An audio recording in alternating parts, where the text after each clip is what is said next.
teacups remained warm. The almond biscuits I had prepared the previous evening lay untouched on the fine china plate. It was 7 o'clock in the evening, the precise moment Thomas usually entered through the door, but tonight he would not. I gazed at the entrance longer than I cared to confess, almost expecting to hear the familiar click of his key in the lock. Yet there was only silence, the kind of silence that settles deep within when something has truly disappeared forever. My name is Sophia Green, and for 15 years I thought I shared a marriage others envied. Thomas was composed, successful, the kind of man who made any room feel steadier the moment he appeared. He never shouted. He was always punctual.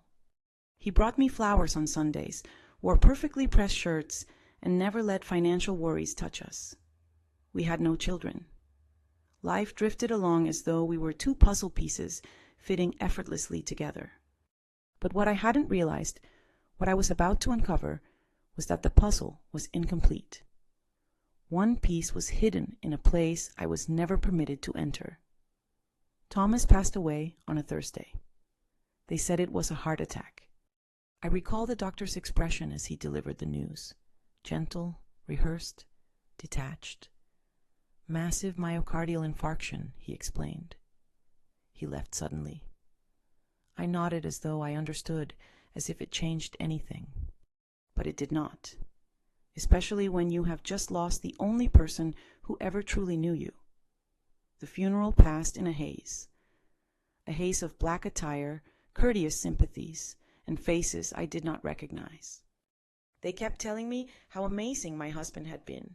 I held on to Olivia, my closest friend since college, who kept offering me water. I couldn't bring myself to drink, and the food was impossible to swallow.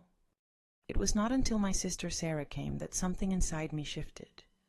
Her perfume was overly sweet, and her hug lingered too long. "I am so sorry, sis," she whispered, her voice a little too smooth. Thomas felt like a brother to me.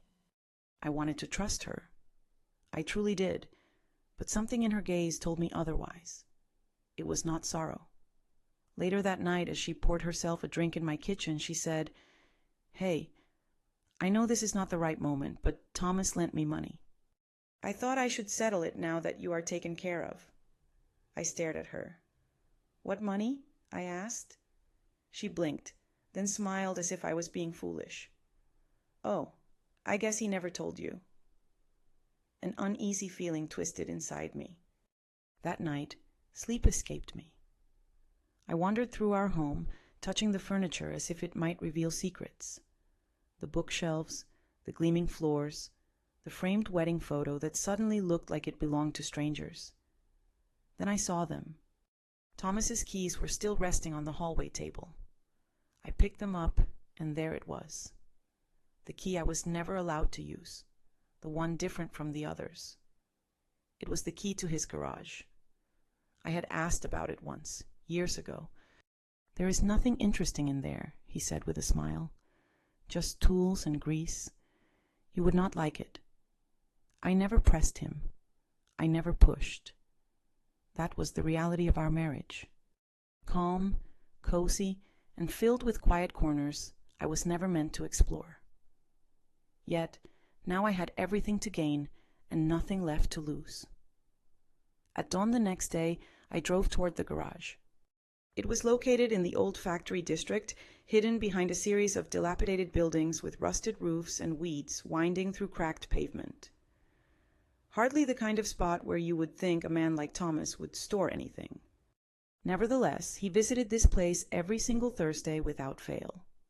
I never doubted his routine. The metal door felt heavier than I had imagined. Turning the key brought a reluctant creak, and for a moment I paused, feeling a surge of fear about what awaited me inside. The air smelled of dust and machine oil. I reached out to switch on the light, then suddenly stopped. This was not a garage. It held no tools, no boxes, no car parts.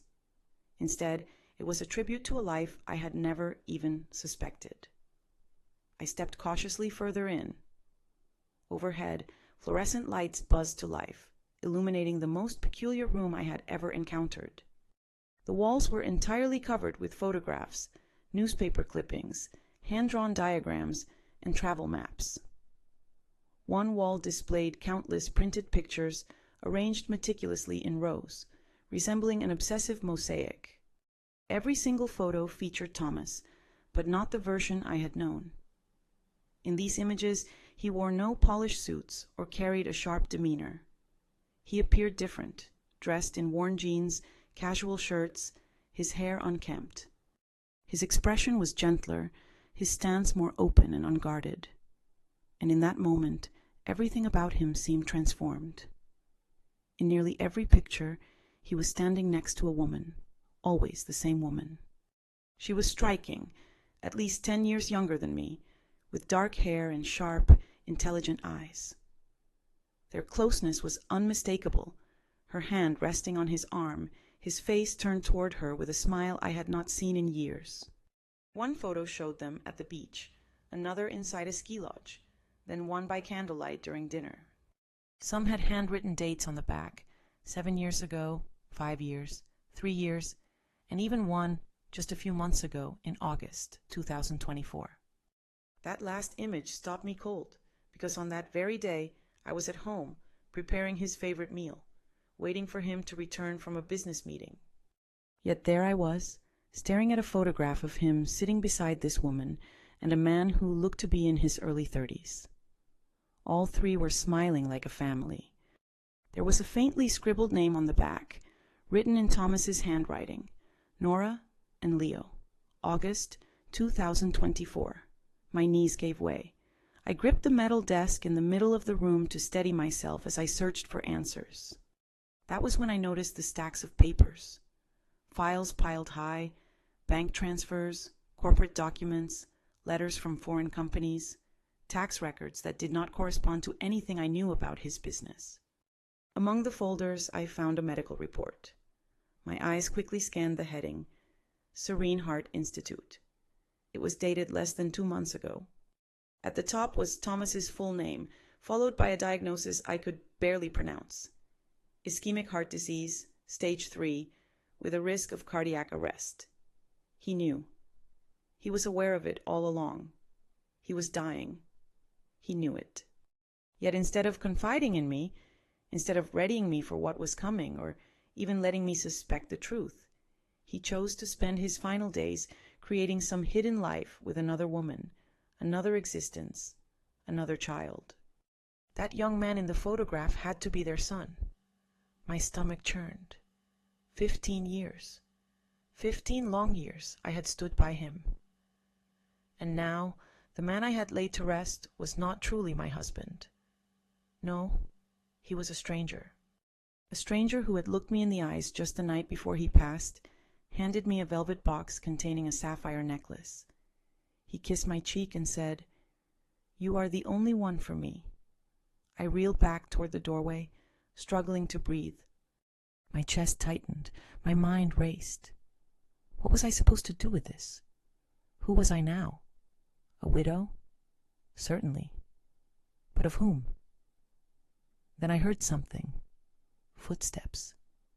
Soft, unsure, as if someone wanted to remain unnoticed. I spun around, my heart pounding against my ribs, and standing in the open doorway was the young man from the photo. Same dark hair, same sharp jawline, same intense, unreadable eyes. His voice was steady when he spoke, but my blood pounded in my ears so loudly I could barely catch the words at first. "Sophia Green," he said. I did not reply. "I thought you might come here." "I am Leo Brooks," he continued, stepping inside cautiously. "Thomas Green was my father." And just like that, the ground vanished beneath me. I do not remember what I said first. Maybe nothing. Maybe I just stood there clutching the edge of... He gripped the desk as if it were the last solid object left on earth. Leo moved forward quietly, yet with caution, as if he understood this was delicate ground. I looked at him, not merely observing, but searching deeply. There was no uncertainty. His eyes belonged to Thomas's father. That same intense look, the same silence loaded with unspoken meaning. "You really are his son," I whispered at last. "Yes," Leo answered without hesitation. "I never wanted you to learn this in such a way, and I'm sorry." "How long have you known about me?" I asked softly, almost a whisper. "My entire life," he replied with no regret. He did not share many details, only that he was married and you were unaware of me. He kept us completely separate. My mother Nora honored that boundary. She never wished to interfere. But after she passed away last year, everything shifted. Passed away. So now she was gone as well, just like Thomas. I sank into the worn chair beside the desk, my legs refusing to support me any longer. "Why have you come?" I asked. "Why this day?" Leo reached into his backpack and pulled out a folded sheet, yellowed at the edges. Holding it out, I hesitated before accepting it. "This is a draft of a will," he said. "Incomplete and unofficial. My father gave it to me 2 weeks before he died. He said the final version would go to you, but this one was a backup." I unfolded the paper. There it was, Thomas's handwriting, steady and familiar, flowing across the page exactly as always. The notes were scribbled on birthday cards and dinner reminders, nothing formalized or notarized. There were lines separating different assets, a mention of Leo, a company name I had never encountered before, Apex South Holdings, and another detail: access to additional documents stored in an office vault, the code linked to a personal item given to Sophia Green. I stopped cold. A personal item given to me. The necklace. The sapphire necklace he presented just 2 nights before he passed away. It was not merely a present. It was a key. I instinctively touched my collarbone, even though the necklace wasn't on me. I had left it safely at home, locked away in its box because it felt too burdensome to wear. Now that burden felt even heavier. "What exactly is Apex South Holdings?" I asked, while continuing to scan the paper. Leo exhaled slowly. "It's one of his private companies, completely off the books and not publicly documented. He used it to transfer money around the world. After my mother's death, I began investigating. There were transactions I couldn't track, offshore accounts in my name that I never opened. I believe he was trying to protect something for you, for me, for all of us." My throat tightened. "Why?" Leo whispered. "Because he understood his time was limited, and because he didn't trust those he worked alongside." I lifted my eyes. "Which people?" Leo's expression grew somber. He never revealed names, only mentioned that if anything happened to him, someone would come searching for information, for leverage, for whatever he left behind. I leaned back, my mind spinning. A second safe, an obscure company, and a necklace that might be the key. I held a code and a man I had cherished for 15 years who had created an entire universe outside of me. "You mean there is more?" I said that the will, the documents, the pictures, all of it was merely the beginning. Leo agreed quietly. "I believe he left behind things not only for us, but also to keep us safe." I rose slowly, my legs still shaky, and took one last glance around the room. It no longer seemed like a memorial. It felt like proof and a caution. "I need to return home," my hoarse voice said. "I need that necklace. May I come with you?" Leo asked gently, "If you allow me?" I hesitated, then gave a slight nod. Because whether I liked it or not, this was now our journey. I didn't head home immediately. I couldn't. I needed room to process and to calm down. So I reached out to Olivia. Within 20 minutes, I was sitting on her couch, hands wrapped around a cup of tea. I was hardly drinking. The sapphire necklace rested on the table between us like a ticking bomb. Olivia did not ask questions. She never did. Not until I was ready. When I finally shared everything about the garage, the photos, Leo, and the will, She did not say, "I told you so." She just whispered, "I'm so sorry," and grasped my hand. But I wasn't prepared to break down or fall apart. I craved answers. I wanted someone to hold accountable. So I drove to Sarah's apartment. It was in a newer building on the northern edge of town, one of those high-end developments with underground garages, security gates with codes, and concierge service. Odd for someone who always complained about money. As the elevator rose, I felt my frustration growing along with it. She opened the door barefoot, dressed in silk pajamas and holding a glass of wine. Her makeup was flawless, and her hair was styled as if she was expecting guests. "Well, if it isn't my grieving sister," she remarked with a smug grin. "Here to check on the widow's inheritance." "Cut the nonsense, Sarah," I snapped. "We need to talk." I pushed past her into the living room, where a framed photo caught my attention.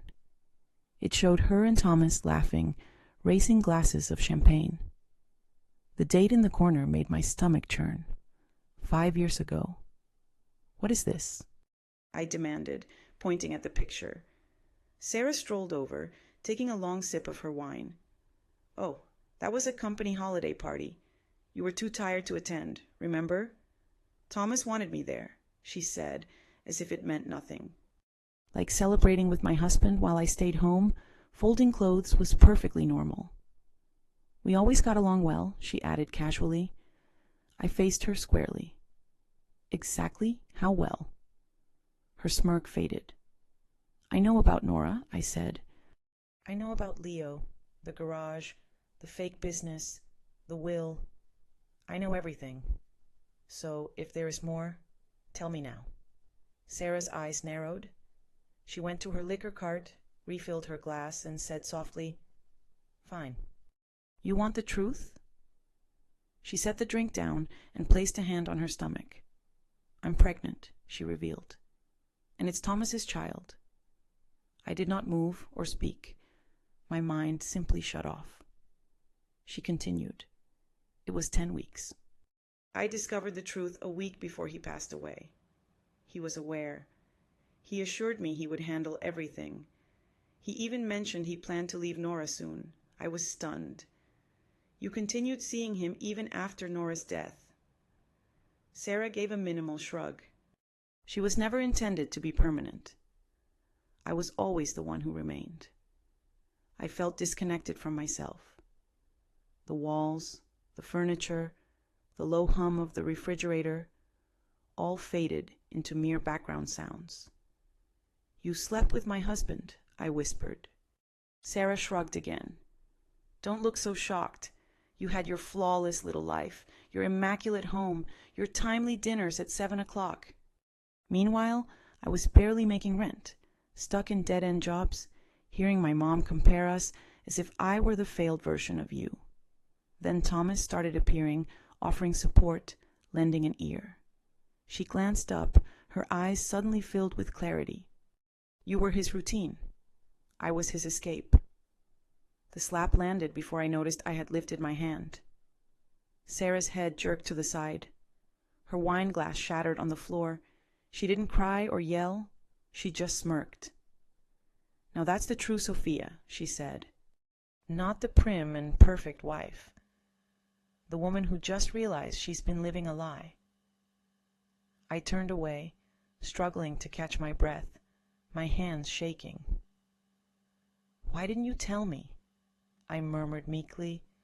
"Because you never would have believed me," she replied.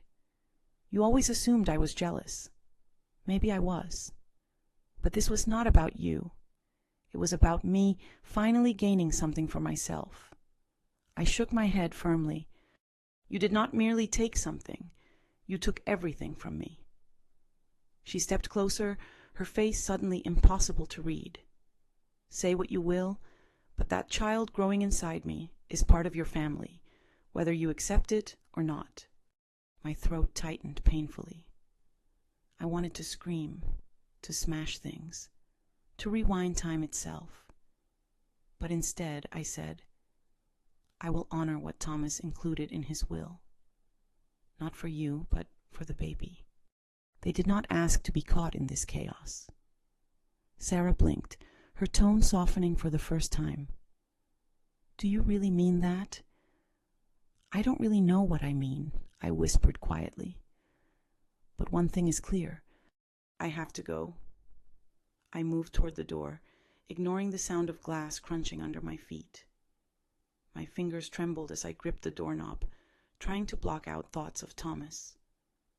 I did not answer her because I was uncertain now. That night, I did not return home. I could not face the house with its immaculately set dinner table and the bed that remained untouched. Instead, I headed back to Olivia's place, clutching the sapphire necklace in my hand as if it could burn through my skin. She did not question where I had been. She simply opened the door, studied my face, and said, "You need rest." But I could not sleep. Not when every corner of my mind felt like it was collapsing. The next morning, Leo picked me up in his car. "Olivia insisted on coming along," she said firmly. "You are not walking into your husband's secret vault without backup," she told me, tossing her coat over her shoulder. Thomas's office was located in a skyscraper downtown. He always referred to it simply as a satellite space when I asked about it. He said it was a place for private meetings. I had never stepped inside once. Yet Leo held a key card. "I'm listed as a co-owner," he explained while scanning us through security. The receptionist barely acknowledged us. Thomas had created such a segmented life that it required no explanation. The elevator ride seemed to stretch forever. Upon reaching the 14th floor, Leo guided us to an office enclosed by glass walls, furnished with cold modern decor and lacking any sign of warmth. Not a single photograph of me, no frame memories, only smooth surfaces, gray walls, and a faint aroma of a cologne I did not recognize. There, Leo indicated a large abstract painting positioned behind the desk. The safes were located behind that artwork. I reached into my bag and retrieved the necklace. My fingers located the tiny clasp, and I turned it counterclockwise. Click. A concealed compartment opened at the back of the sapphire pendant. Inside was a thin metal plate, no bigger than a SIM card, with numbers etched along its edge. Leo carefully took the plate and inserted it into the safe's keypad. A low beep sounded, followed by the software unlocking, and the door swung open.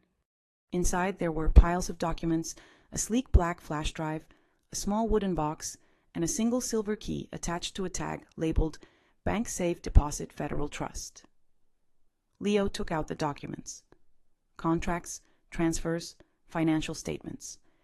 Some of the names were from international banks. He was not only hiding funds, he was moving them offshore with incredible speed. I took the flash drive in my hand but did not connect it right away. Not just yet. Then I opened the small wooden box. Inside was a ring, a simple gold band adorned with a tiny diamond. My breath caught in my throat. That ring was not mine. Etched inside the band was a message. N always. Not S. Not me. N stood for Nora. "Goodness," Olivia whispered quietly next to me. Leo averted his gaze, his jaw clenched tight. "He had bought her a ring," I said, in a barely audible voice. He was planning to propose, or perhaps he already had. I was frozen, unable to speak, move, or even cry. There, in the cold silence of my deceased husband's office, I confronted the truth I had been too afraid to admit. He loved her. Maybe he loved me too, but only in his own way. However, she held the part of him that was genuine. The part that smiled in photographs, went on vacations, and laughed truly. The rest was an act.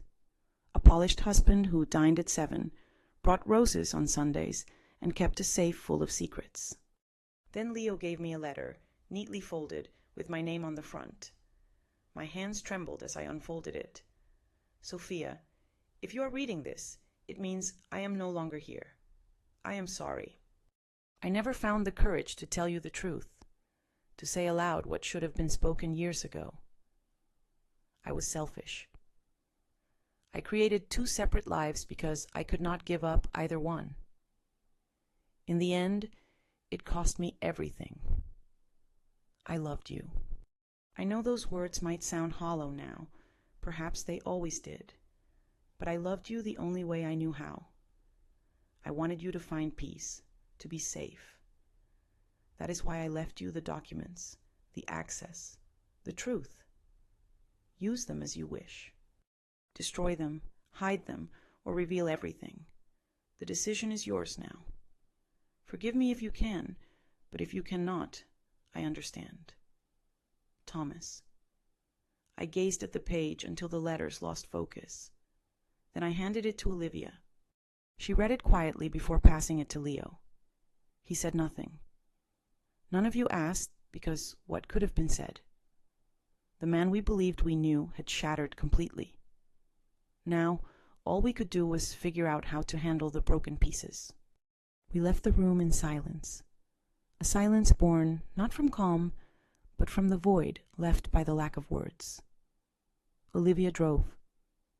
Leo sat beside me, and I stared through the window, watching Charleston dissolve into a canvas of autumnal grace. My departed husband had led a life I never touched. Now we held its fragments in our hands, uncertain who else might be watching. That night, as I tried to rest on Olivia's pull-out couch, my phone rang from an unknown number. "Sophia Green," said a man's voice. I answered, already tense. "This is Daniel Black. I was a business partner of your husband's." My heart sank. "I think you have something that belongs to me." "I don't know what you mean." "Yes, you do," he said, calm and steady as still water. "Documents from the safe.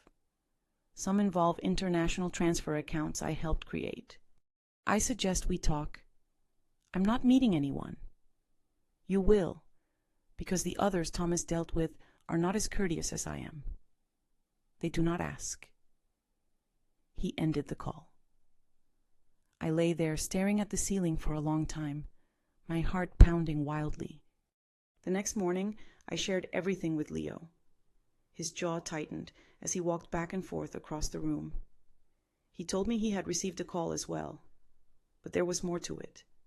The previous night, someone else had reached out. He handed me a small piece of paper with the name Marcus Stone. This man claimed to be the original source of the money Thomas had transferred. Marcus warned, "If everything is not returned by the end of the week, there will be serious consequences." I did not need to ask what exactly that meant. Leo then pulled a silver key from the safe. "We still have access to the deposit box," he mentioned. "Whatever is inside could shed light on who truly owns what." But I asked, "Do we really want to open this box and risk making things even worse?" Olivia sat down beside me, saying, "At least then you will know. Not knowing is what's tearing you apart." She had a point, so we made a plan. First, visit the bank, and, if we were still left confused, find someone who could reveal the truth. Thomas must have had a backup plan, a trusted contact aware of his dangerous dealings.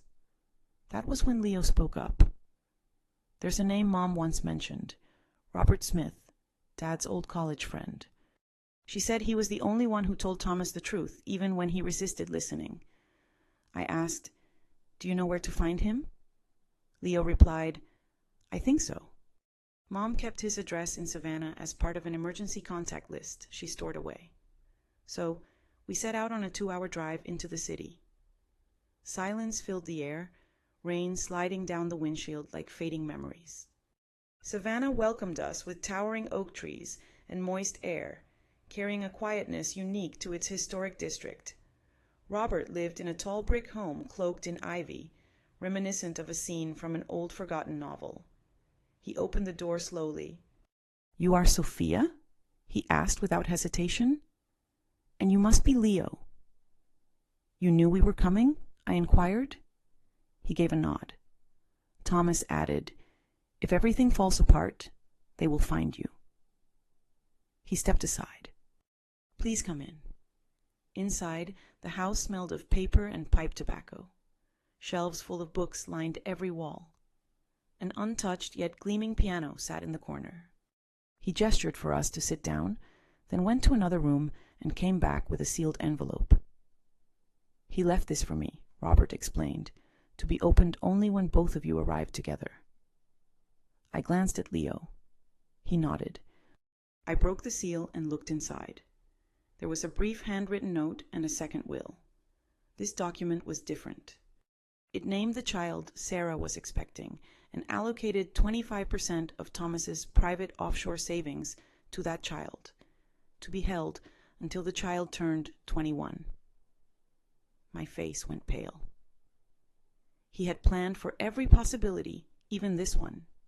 In that moment, I understood we were caught in the eye of a storm Thomas had constructed piece by piece. Now, it was up to us to endure it.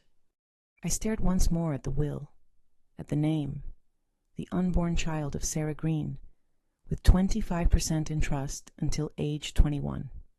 What shocked me was not the money, but the careful exactness of it all. Thomas had orchestrated everything from the start. Even beyond death, he remained several moves ahead. I asked Robert why he named the baby but left Sarah out. Robert replied softly that Thomas trusted the child, not the mother. Leo shifted uneasily in his chair. This changes everything because it means Sarah has no legal claim to the money. I glanced again at the second will. What if she attempts to interfere? Robert pointed toward the flash drive. "You use that." From what Thomas explained, it holds detailed documentation of every transaction, every associate, every illegal act used to build this empire. If they challenge you, push back. Olivia sighed quietly next to me. "You have leverage now." For the first time since Thomas passed, I didn't feel powerless. I no longer saw myself as the woman betrayed, abandoned with nothing but shattered pieces. Instead, I was the sole keeper of the blueprint, and that gave me strength. Leo leaned forward. "Sophia, I believe we must stop reacting and take the initiative before Daniel or Marcus makes their move." I nodded slowly. We head to the bank. We arrived in Charleston well before midday. The Federal Trust Building stood tucked between a law firm and a historic landmark. It was subtle and modest, the kind of place you could walk past countless times without giving it a second thought until the moment it mattered. Olivia waited in the car. "Just send a text if anything feels off," she said, "and if they refuse entry, start crying. No one denies a woman tears in a bank." Leo chuckled at that advice. I did not. Inside, the vault manager examined the silver key, verified my identification, and raised an eyebrow. "It had been many years since anyone had opened this box," he remarked.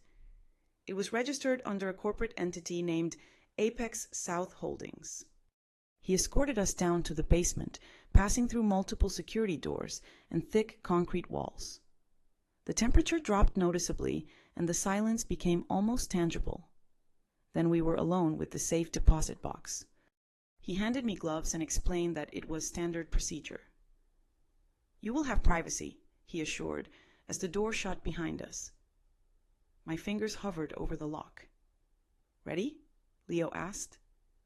I answered no, but I turned the key nonetheless. The lock gave way easily. The box slid open. Inside was no money, no passports, no disposable phones, no hidden bundles of untraceable currency, only one manila folder and a photograph. The picture featured Thomas, Leo, and Daniel Black standing before a black SUV, arms folded, laughing, with Marcus Stone looming behind them. I stared at it for a long time. "They were more than just business partners," I said. "They were a unit." Leo unfolded the folder, revealing dozens of signed contracts, shell company records, payoff documents, and one file stamped "Stone Blackmail Insurance" in striking red letters. This was no mere leverage. It was a weapon fully loaded. I whispered, "Thomas kept evidence of everything." At that moment, I realized he had not simply left me a complicated situation. He had handed me a powerful tool. Now the decision was mine on who to use it against. we did not return home. Instead, we went to see the lawyer. His name was Mark Thompson, the same man who had handled my father's estate many years before. Direct, discreet, and averse to any kind of drama. I told him almost everything. Not about the affair, not about Sarah, only the parts that mattered legally, such as the documents, the threats, and the offshore accounts. He did not show any reaction. "Do you want to press charges?" he asked. "No," I answered. "I want protection." He agreed. "Then we will make copies of everything both digitally and physically. We will keep backups in 3 places. One here, one with you, and one with someone not connected to you." "I know just the person," Olivia said with a grim smile. We spent many hours scanning files.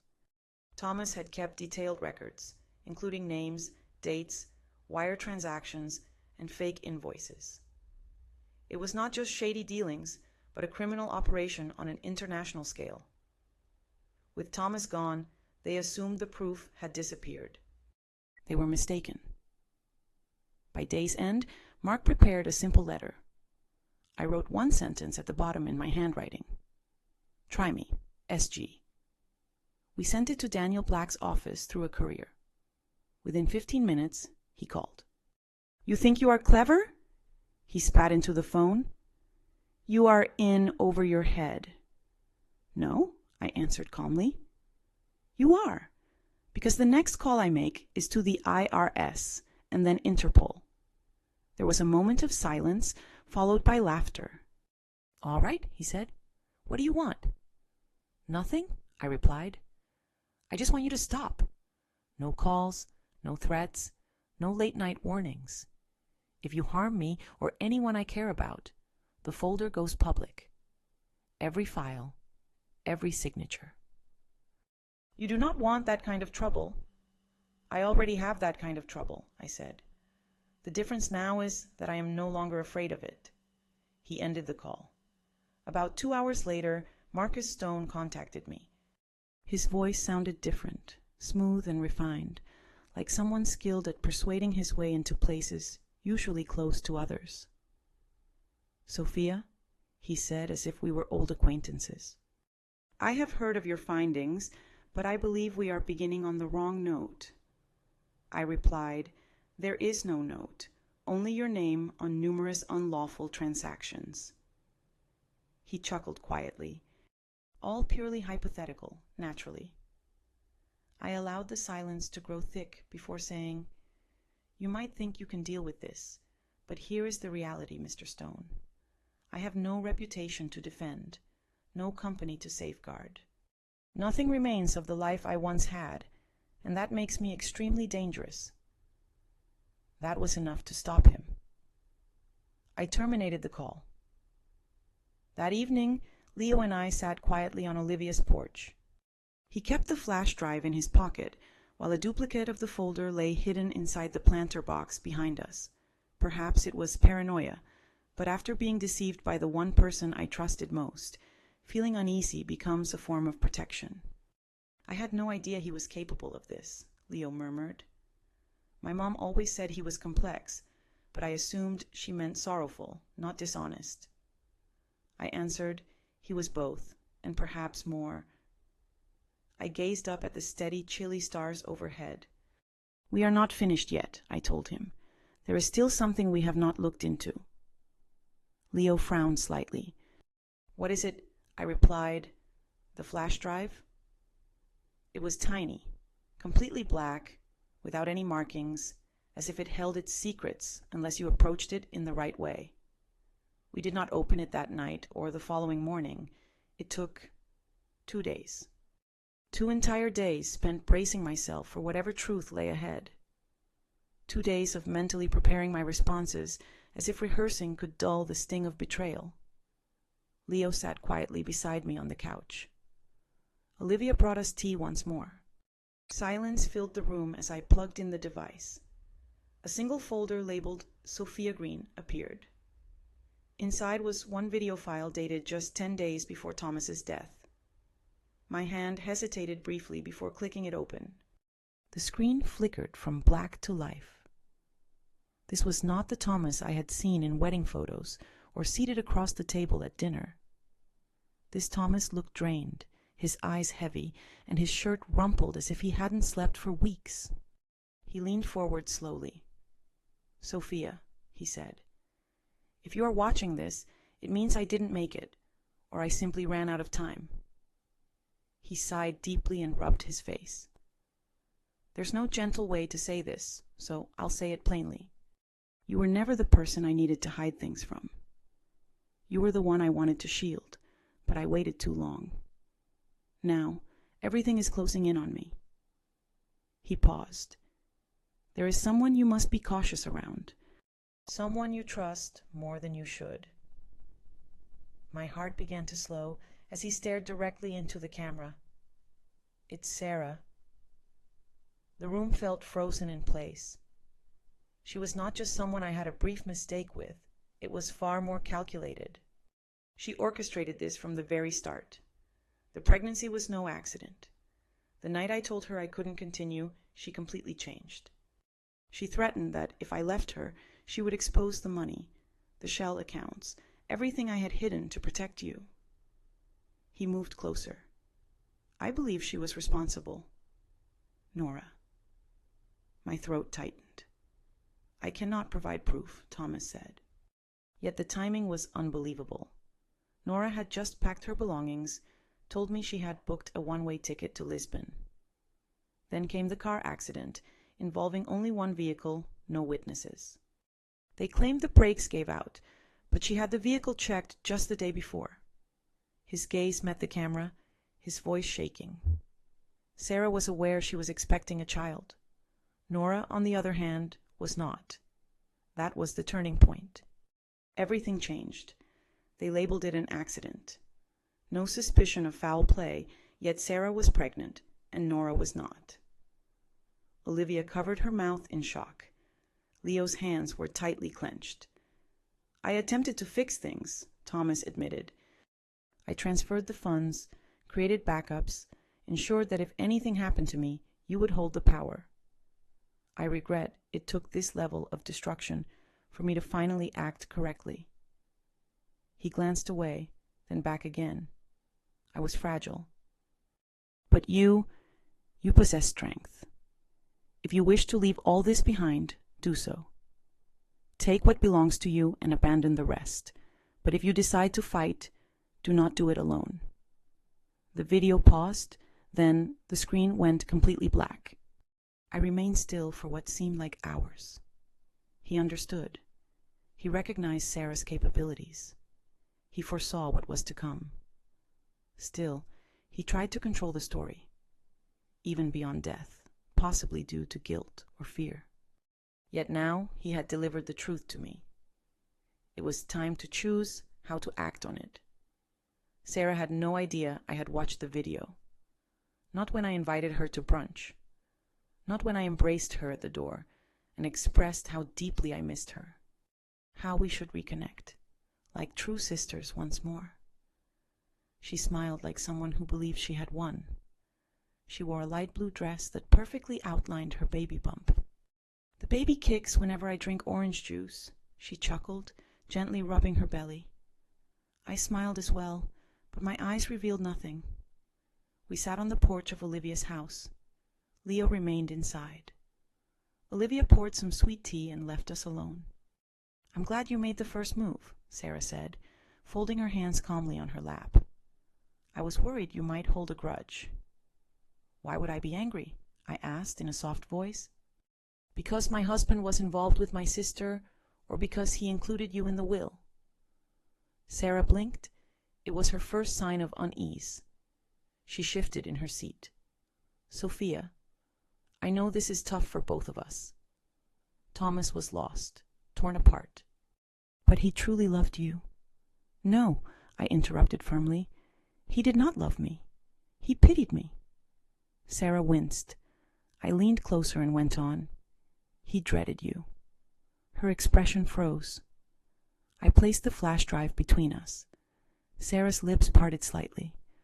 I'm aware of the hidden accounts, the deception.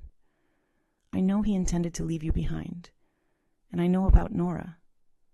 She didn't flinch or move, just muttered. You cannot prove any of that. You're correct, I answered, but proof is not required.